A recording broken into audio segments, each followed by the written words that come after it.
Vamos a empezar esta presentación el día de hoy. Es un tema fascinante, es una aventura en la cual nos hemos puesto de acuerdo muchos países y muchas empresas y lo que queremos hacer es luchar contra esta amenaza que tenemos, que es el cambio climático, para lo cual nos hemos trazado un plan. Ese plan incorpora diferentes soluciones. Una de ellas, que vamos a ver cómo se acopla con las demás, es la transición energética vía energías renovables. El Perú es un país bendecido con los recursos de energías renovables. Tenemos en el sur la mejor radiación del mundo para generar electricidad, entre el norte de Chile y el sur de Perú, parte de Argentina. Podemos jactarnos de eso. Tenemos vientos de escala mundial en la costa peruana y en la sierra de Cajamarca, por ejemplo, también, con los cuales estamos ya generando electricidad a niveles insospechados, ¿no? Hace unos años me encargaron desarrollar los primeros parques eólicos de Perú. Ustedes habrán visto el de Talara, el de Cupiznique, y cuando comenzamos a medir el viento, nuestros socios que eran europeos no podían creer en lo que veían, ¿no? Por los altos valores de producción de energía que tenían esos parques eólicos, ¿no? Finalmente, cuando tú produces más energía con el viento, la energía que produces termina siendo más barata.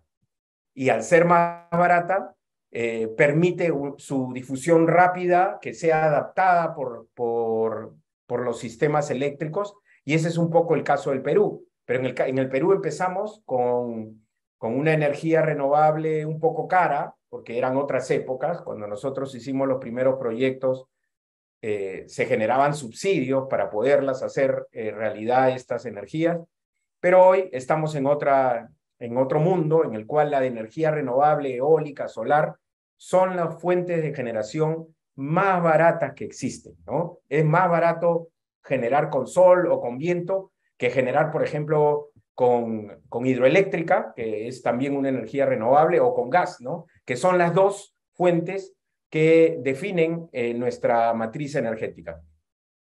Rápidamente, un poco el problema que tenemos y que estamos enfrentando está relacionado pues con el cambio climático. Y el cambio climático, evidentemente, me gustaría separarlo un poco, dos conceptos que a veces lo confundimos, ¿no? Lo que es el calentamiento global y lo que es el cambio climático, ¿no? El calentamiento global está relacionado con el incremento de gases de efecto invernadero que generan el aumento del efecto radiativo de la atmósfera, y por lo tanto se calienta la atmósfera, ¿no? Si nosotros no tuviéramos atmósfera, la temperatura que le toca a la Tierra sería menos 15 grados centígrados. Nosotros podemos calcular por la distancia que está el Sol de la Tierra con una ecuación, podemos calcular qué temperatura le toca a la Tierra. Y esa temperatura, por la distancia que estamos del Sol, es de menos 15 grados centígrados. Entonces ustedes dirán, pero no tenemos menos 15 grados centígrados, tenemos alrededor de 15 grados centígrados, o sea, 30 grados de diferencia. Esos 30 grados de diferencia se deben a una capa de gases que envuelve a la Tierra que se llama atmósfera.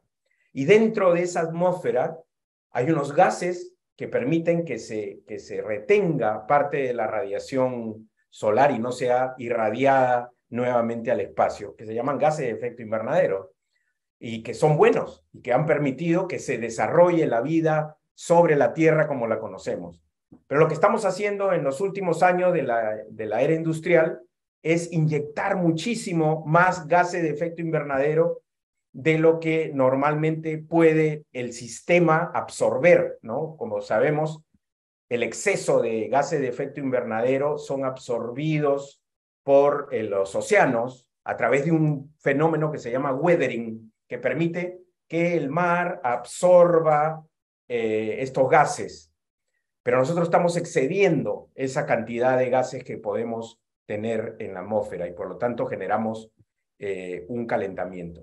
Sobre este calentamiento global, que está más o menos alrededor de 1 grado centígrado en los últimos años. Lo que genera este calentamiento es el cambio climático. El cambio climático es el producto del calentamiento global y que es el cambio de las diferentes variables climáticas, como son la temperatura, como es la precipitación, pero esto puede ser, digamos, diferente en cada parte de la Tierra. Entonces vamos a tener zonas que van a ser más frías a pesar del calentamiento global. Algo así como lo que estamos viendo en la costa peruana. Falta un poco estudiar eso, pero yo lo que veo es que los fenómenos La Niña se están haciendo más frecuentes. Y cuando viene el Niño, son más intensos y más extremos. Hay más huracanes en el Caribe, tenemos la criósfera o los glaciares se están derritiendo, etc. Todo eso configura el cambio climático, o sea, cambio en los patrones del clima. El clima global tiene un equilibrio y ese equilibrio es como un porfiado, ¿no? Si usted lo empuja, porque hay un cambio, por ejemplo, en la radiación solar, en algunos de estos cambios, entonces inmediatamente responde y se vuelve al equilibrio, ¿no? Pero lo que pasa actualmente es que nosotros hemos determinado que hay temperaturas que podrían romper esos equilibrios y nos pueden llevar hacia cambios irreversibles, ¿no? En unos estudios que se han hecho se ha determinado que eso es 2 grados centígrados.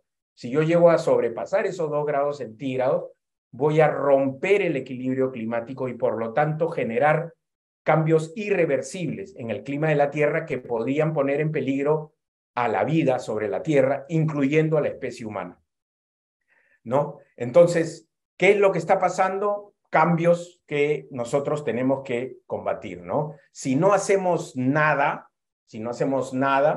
entonces indefectiblemente con lo que ya hemos contaminado, vamos a seguir calentando la atmósfera en esta trayectoria que pueden ver acá, ¿no? Acá pueden ver cómo en los últimos años la temperatura global de la Tierra, la media de la Tierra, se ha ido incrementando. Esto está hasta el 2012, ¿no?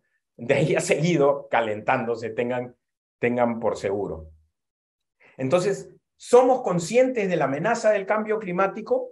Yo diría que no, ¿no? En la humanidad, inclusive una encuesta que se difundió hace poco decía que uno de los países que estaban, digamos, que eran menos conscientes de la amenaza del cambio climático era el Perú, ¿no? A pesar de que somos uno de los países más amenazados con los impactos del cambio climático, ¿no?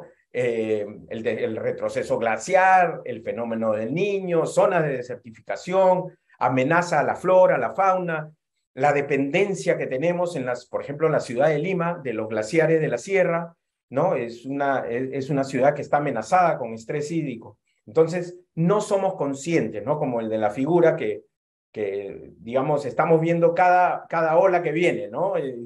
Se viene el COVID y, bueno, lávate las manos y todo va a estar bien, ¿no? Mientras tanto vienen otras olas que después seguramente nos van a caer encima. Y el Perú, como decía, es amenazado por ejemplo, esta es una proyección que realizó Cenami sobre los cambios en los patrones hídricos que tendrá nuestro país, ¿no? Dicho sea de paso, de nuestra matriz eléctrica, porque hay que diferenciar la matriz eléctrica de la matriz energética, ¿no? Nuestra matriz eléctrica depende casi en 50% de las hidroeléctricas y 50% de la termoeléctrica de gas natural, ¿no?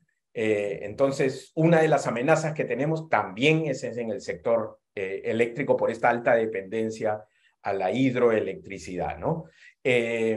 Pero ustedes pueden ver ahí en esta gráfica, como les digo, de proyección que se hizo con modelamiento climático, haciendo downscaling, o sea, llevando a cada cuenca cuál es el efecto que tendría sobre las lluvias el cambio climático. Esto lo hizo Cenami, y pueden ver en la costa peruana la cantidad de valles que están realmente amenazadas con estrés hídricos o con déficit hídrico, ¿no? Entonces ahí podemos ver claramente cómo esta amenaza está sobre nosotros. El retroceso de los glaciares. Nosotros sabemos que El agua que tienen los ríos tiene dos fuentes. La lluvia, cuando llueve, y cuando no llueve, en el estiaje, viene de los glaciares.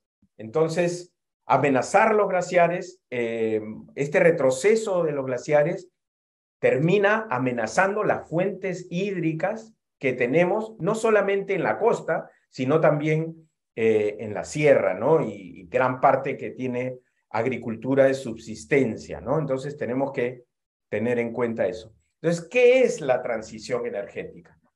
¿Qué es lo que tenemos que comprender sobre esto? Tenemos que cambiar nuestro modelo de producción. No es, aquí quiero ser claro, ¿no? Cuando hablamos de la matriz energética, hablamos de la energía en su conjunto, toda la energía que utilizamos, por ejemplo, para el transporte, para la industria, la electricidad.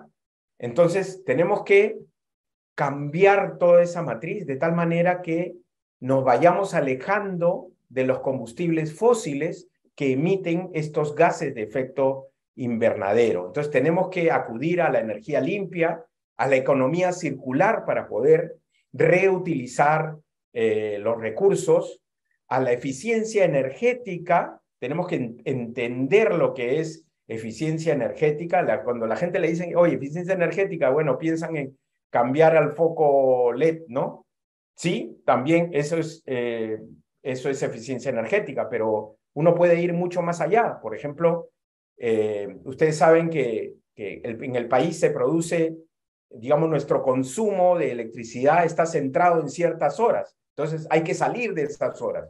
Por ejemplo, la gente llega a su casa y lava la ropa, ¿no? Entonces llegas a las 7 de la noche y lavas tu ropa. Bueno, estás usando la electricidad en la hora que más lo necesita el país, en la hora punta. Entonces, los sistemas futuros vamos a programar simplemente la lavadora y se va a encender pues a las 3 de la mañana, 4 de la mañana, 5, 6 de la mañana, a horas que el Perú no está consumiendo tanta energía y por lo tanto la energía es más barata.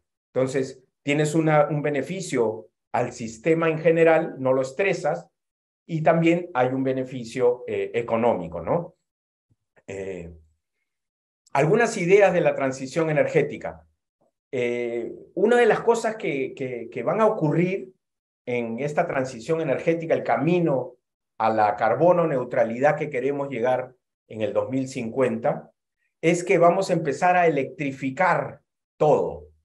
Y les digo todo, o sea, vamos a tratar de electrificar todo lo que se pueda electrificar. Por ejemplo, pensemos en la electromovilidad, ¿no? La mayoría, por ejemplo, ya se pronostica que al 2050 el 70% de todos los autos van a ser eléctricos, ¿no? Eh, otro de los temas es cómo hacemos para disminuir las emisiones de las industrias, por ejemplo, ¿no? Entonces, la industria del cemento, el transporte pesado, el transporte aéreo. Entonces, hay alternativas que se están analizando, como es, por ejemplo, el uso del hidrógeno verde. Voy a hablar un poquito más del hidrógeno verde porque el Perú tiene una gran oportunidad, porque tenemos energía renovable barata. Hidrógeno verde es aquel que se produce, ¿no? Del agua, pero utilizando energía renovable. Entonces, como el agua es H2O, separo esa molécula con electricidad, pero la electricidad que utilizo para hacer esa disociación de la molécula de agua tiene que ser energía renovable. Eso se llama hidrógeno verde. Y también se habla del amoníaco verde, o sea, ¿cómo hago para transportar el hidrógeno? Porque el hidrógeno, como ustedes saben, para transportar estos gases hay que llevarlos a líquido, hay que liquefactarlo. Para liquefactarlo hay que bajarles la temperatura. ¿A cuánto?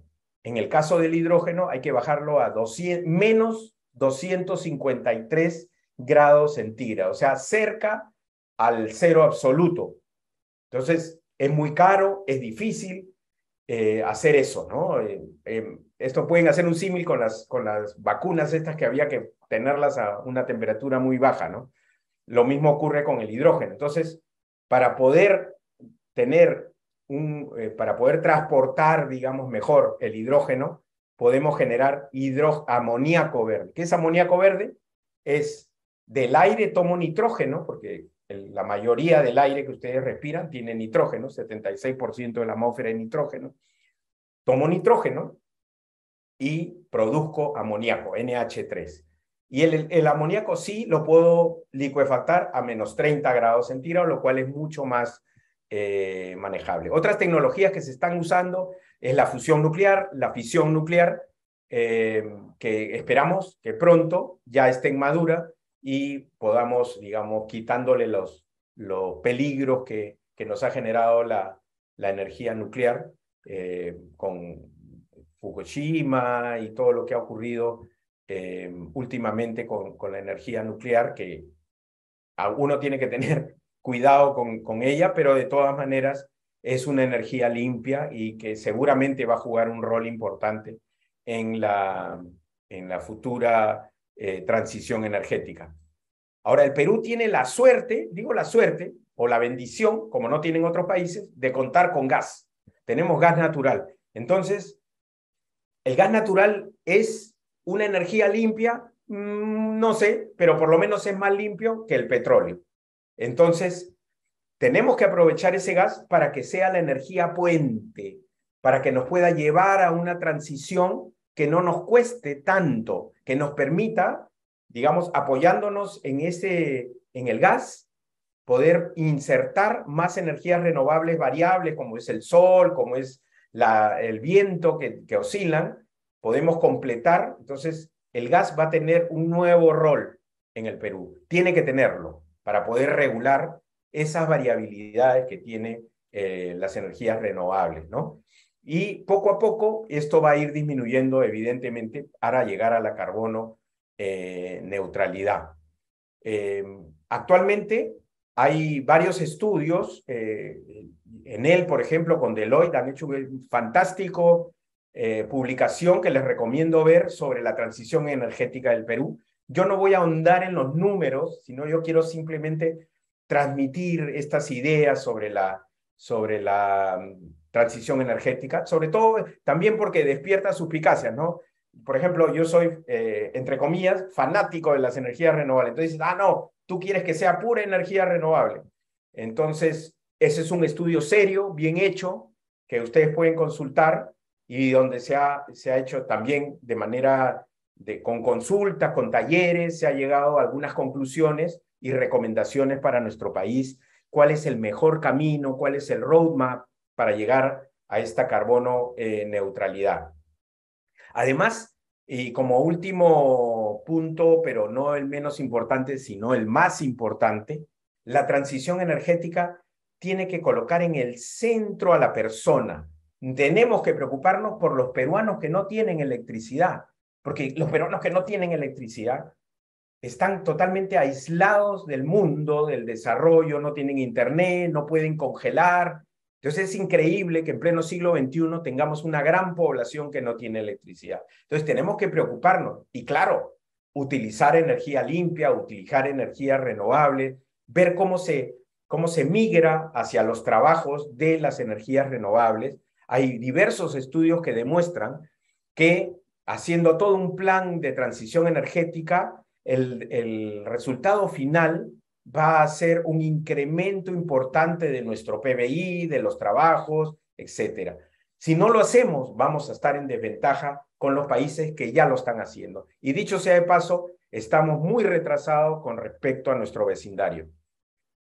Una buena noticia fue este año cuando se sacó esta publicación, este decreto supremo que declara la emergencia climática, donde ya estamos poniendo por primera vez, y les digo por primera vez, porque en algún momento fui presidente de la Sociedad Peruana de Energías Renovables y le pedíamos al gobierno que pusiera un norte, a dónde vamos, cuánta energía renovable queremos tener, y nunca se ponía, ¿no? Y ahora sí se ha puesto en un documento oficial cuál es el share de energías renovables que vamos a tener por lo menos al 2030 y el compromiso de trabajar hacia la carbono neutralidad en el 2050. Ahora, ¿cómo ¿cómo reduciremos las emisiones, ¿no? ¿Cuál es el plan que tenemos? El plan es hacer crecer las energías renovables. Debemos llegar a reducir en 36 gigatoneladas de CO2 a nivel global. Esto, ¿cómo lo lograremos? Vamos a hacer crecer las renovables. Hoy son 10%, vamos a crecer a 25%. Tenemos que crecer en eficiencia energética, electrificación, como les digo, todo proceso que se pueda electrificar se va a electrificar. Y esto lo digo, por ejemplo, dándoles un pequeño ejemplo, que seguramente algunos lo discutirán y dirán sí, no, pero yo lo he visto en números. Se puede reemplazar el balón de gas GLP, que dicho sea de paso, es importado en el Perú. Nosotros, la mayor parte del GLP es importado, es carísimo, ¿no es cierto? Pero sin embargo, estamos fomentando que la gente cocine con gas. ¿Podríamos cocinar con electricidad? Sí. ¿Por qué? Porque la energía renovable en el Perú es muy barata. Lo que tenemos que hacer es incrementar lo suficiente la oferta de energía renovable para que las distribuidoras, que son las que nos venden energía eléctrica a nosotros, compren barato y nos puedan vender barato, y de esa manera, y con nuevas tecnologías de cocción en cocinas con inducción, etcétera, los números, comparando lo que usted se gasta con el balón de gas, ya dan.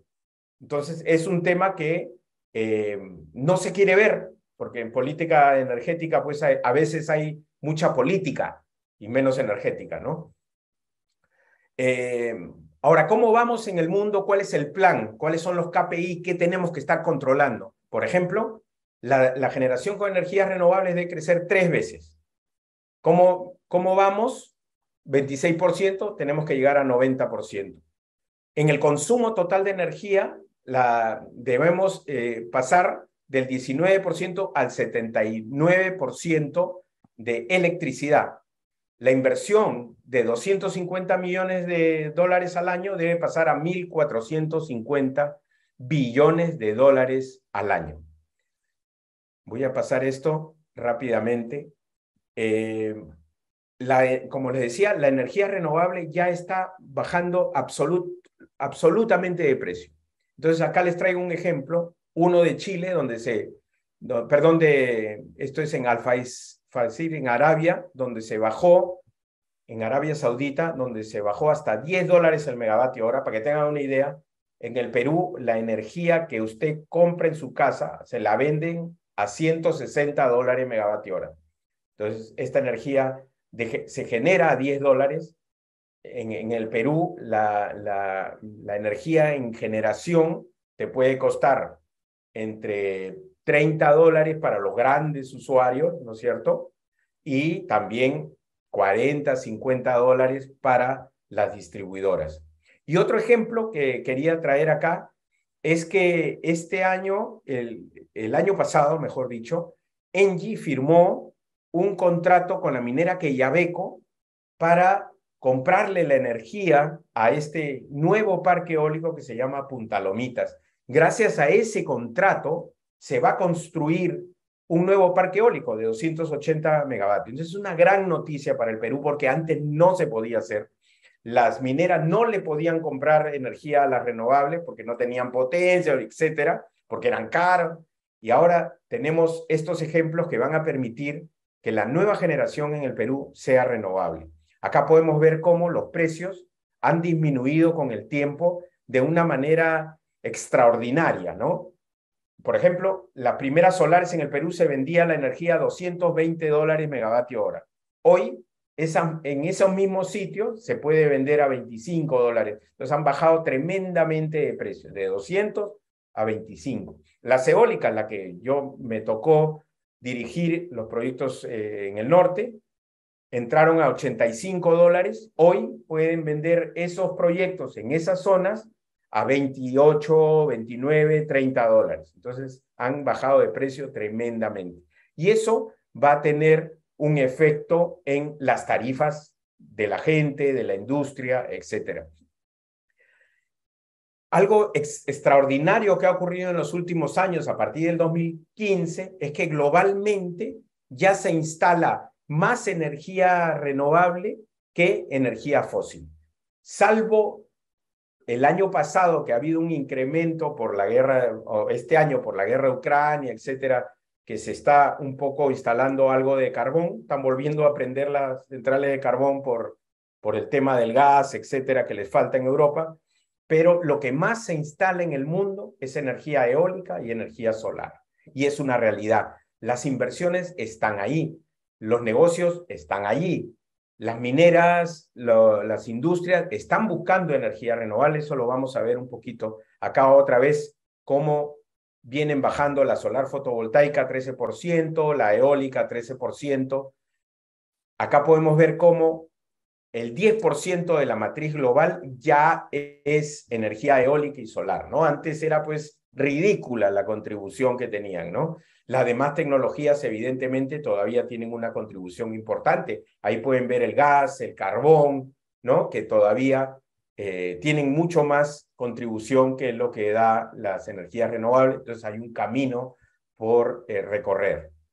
En el Perú, como les decía, tenemos una matriz hidrotérmica. La mayor parte que consumimos es energía, digamos, termoeléctrica e hidroeléctrica, ¿no? Y acá, ahí esto lo pueden ver, un 5% nomás es energías renovables.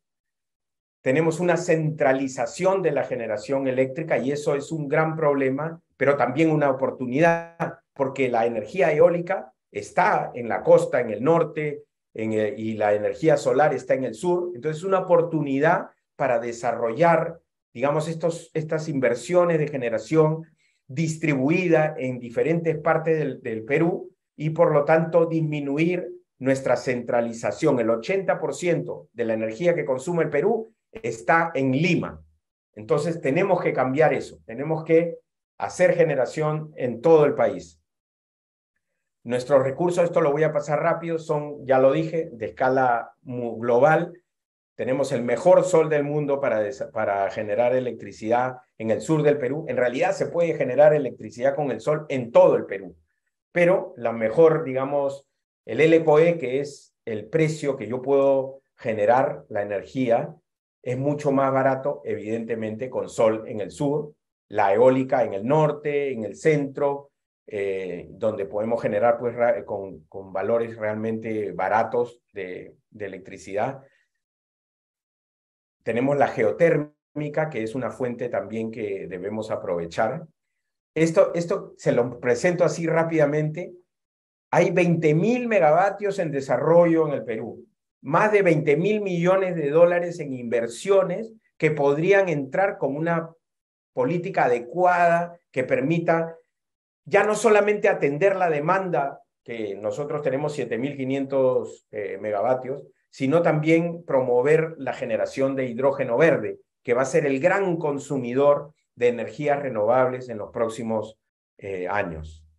Acá podemos ver un poco cómo nosotros, por haber dejado de lado las energías renovables, hoy un hogar de Perú paga alrededor de $165 el megavatio hora, un hogar de Santiago paga $130 el megavatio hora. O sea, se ha invertido. Antes decíamos que Perú tenía más barata la energía, pero ahí ustedes pueden ver, porque esto termina siendo, y como digo, la transición energética tiene que poner a la gente en el centro de la preocupación. Y ahí podemos ver este tema.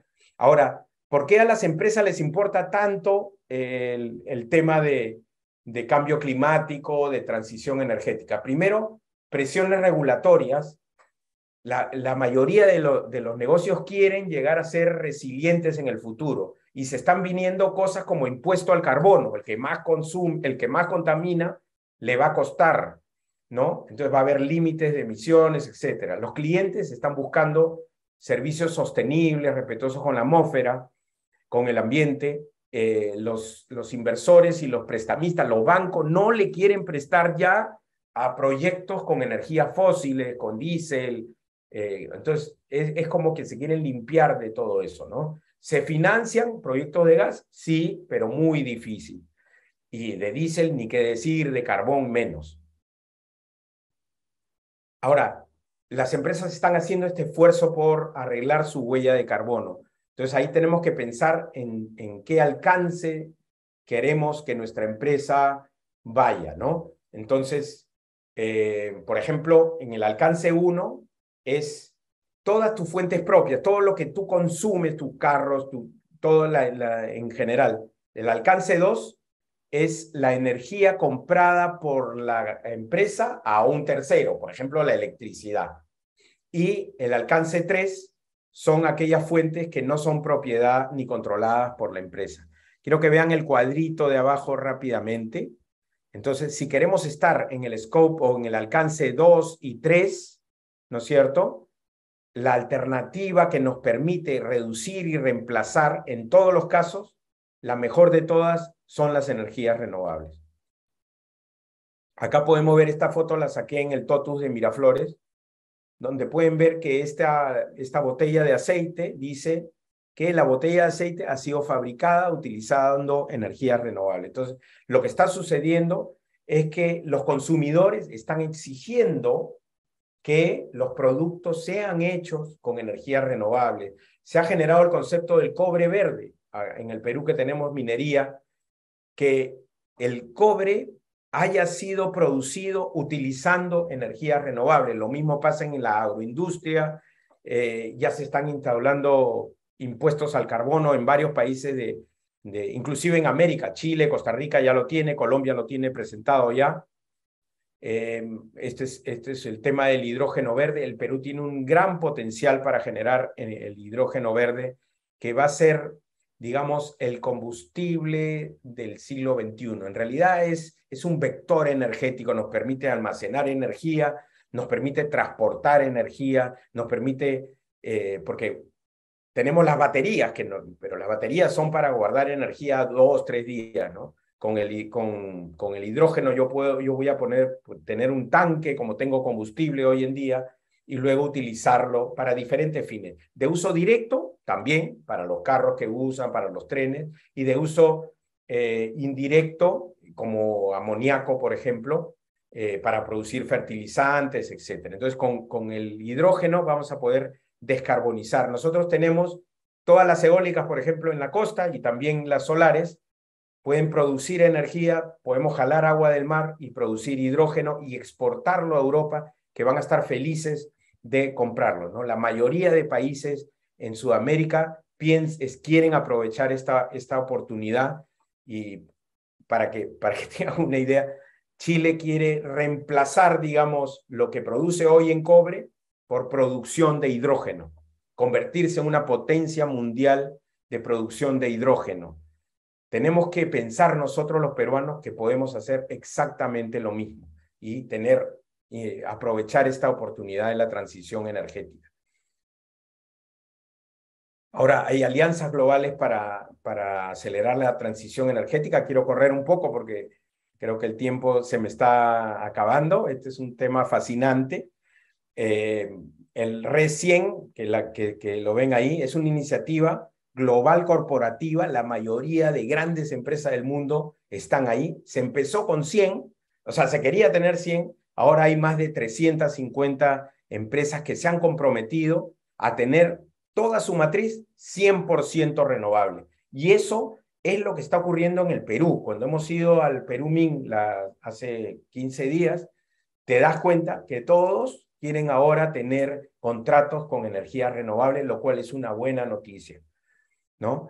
Acá esto que les hablaba, las zonas aisladas en el Perú, ya se están construyendo plantas solares en la selva, en zonas que están aisladas y que van a permitir que esta gente que no tiene electricidad, además que si la tienen que generar con petróleo y caro, puedan tener estas plantas de energía solar. Este es en el Perú, en Atalaya, ¿no? Zona extrema, los que conocen de la selva peruana, ¿no? Entonces, ¿qué tenemos que hacer? Planificar, número uno, cómo llegamos a la carbono neutralidad en el Perú. Descentralizar, no puede ser que el 80% de la generación del Perú esté en el centro, y tenemos que adelantarnos a los cambios tecnológicos, ¿no? Por ejemplo, los autos eléctricos, la generación distribuida, o sea, que la gente pueda generar electricidad en el techo de su casa, que hoy es un gran negocio. Vale la pena por lo que pagas a la distribuidora, $160 megavatio hora. Si pones paneles en tus techos, puedes ahorrar gran cantidad de dinero de tu factura eléctrica. Y por último, que el gas podría ser el combustible puente para acompañar la transición energética hacia la carbono neutralidad, ¿no? Ahí hay unas fotitos de los parques eólicos que me tocó participar, Cupiznique y Talara, y ustedes pueden ver ahí un avión de la Fuerza Aérea del Perú volando al lado del parque eólico de Talara, que está actualmente en operación y operado por Contour Global, una empresa americana.